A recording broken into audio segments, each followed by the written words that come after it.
रात का समय था। सूरज डूब चुका था और चारों ओर घना अंधेरा छा गया था।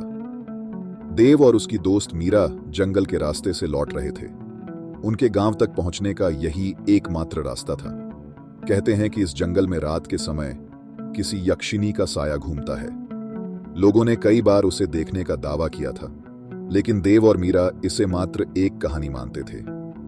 जंगल में चलते हुए मीरा को अचानक लगा कि कोई उन्हें देख रहा है।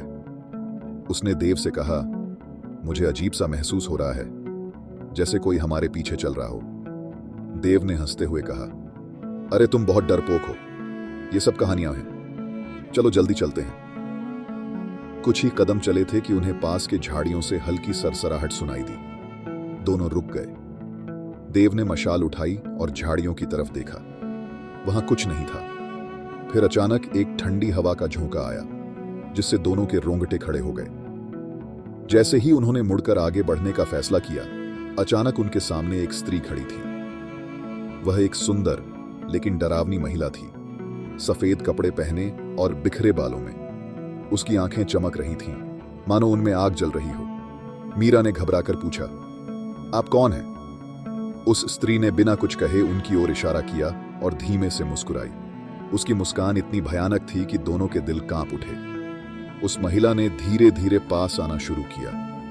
मीरा पीछे हट गई, परंतु उसके पैर जैसे जमीन में जम गए थे। देव ने उसका हाथ पकड़ा और तेजी से खींचते हुए कहा, भागो, ये यक्षिनी है।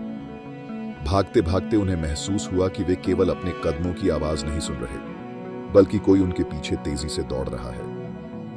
एक भयानक चीख उनके कानों में गूंज उठी। जंगल से निकलते समय देव ने मुड़कर देखा। वह यक्षिनी अब भी उनके पीछे थी, पर उसकी आंखों में एक गहरी लाल चमक थी और उसके पैरों का निशान पीछे नहीं, बल्कि आगे की ओर बना हुआ था। यह दृश्य देखकर देव को एहसास हुआ कि वे यक्षिनी से नहीं, बल्कि उसकी छाया से भाग रहे हैं, जो उनके ठीक ऊपर मंडरा रही थी। अंततः वे किसी तरह गांव पहुंच गए। लेकिन कहते हैं कि उस रात के बाद देव और मीरा का चेहरा हमेशा के लिए बदल गया। उनकी आंखों में एक ऐसा डर बस गया था जो आज भी उस जंगल का नाम सुनते ही उभर आता है।